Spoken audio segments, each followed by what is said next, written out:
President Donald Trump is moving forward with a plan to rename the Department of Defense as the Department of War.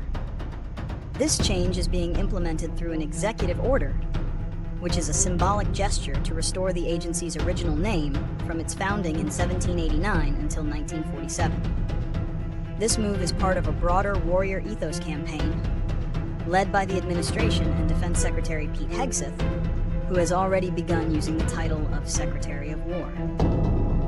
While the executive order permits the use of Department of War as a secondary title, a full legal name change would require congressional legislation.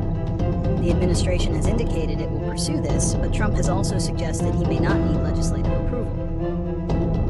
The proposal has ignited a significant debate, with supporters highlighting its symbolic strength and critics raising concerns about its practical and diplomatic consequences.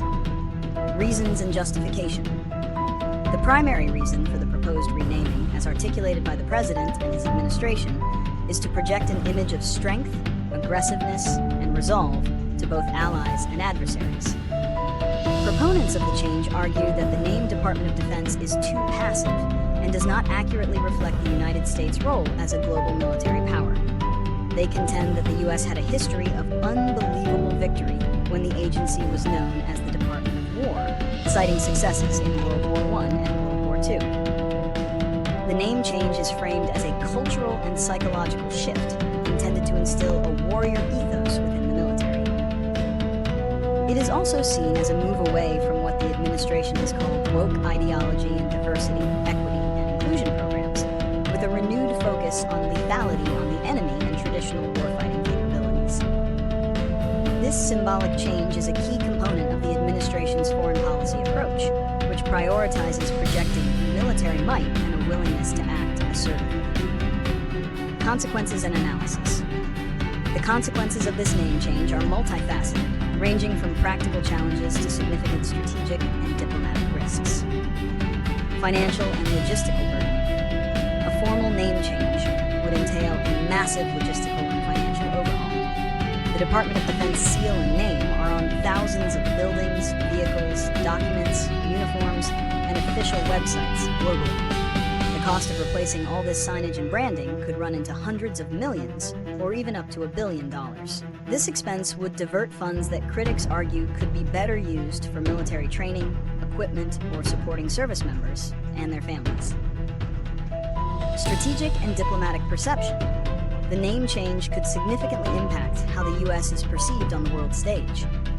The term war carries aggressive and bellicose connotations, which could fuel anti-American propaganda and make diplomatic efforts more difficult. Nations that rely on the U.S. for stability and defense against aggression may view the name change with apprehension, interpreting it as a signal of a more interventionist or imperialistic foreign policy. Bureaucratic and legal challenges.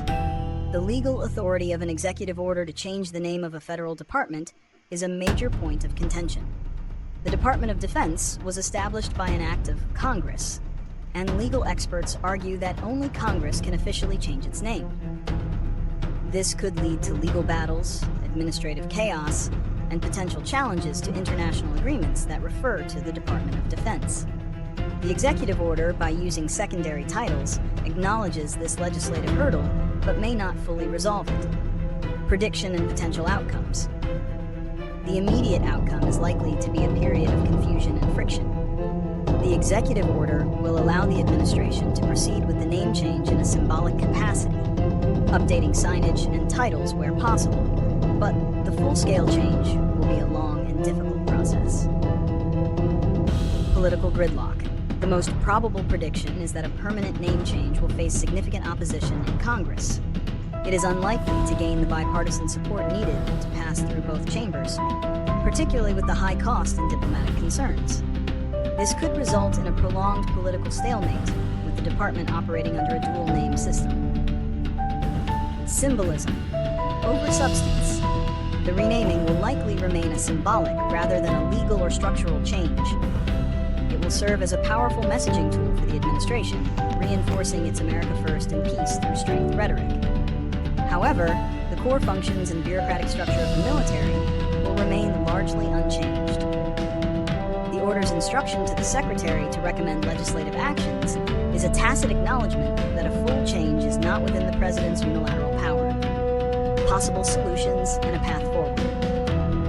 Given the complexities, a constructive path forward would require a reevaluation of the core issue. Focus on substance, not semantics.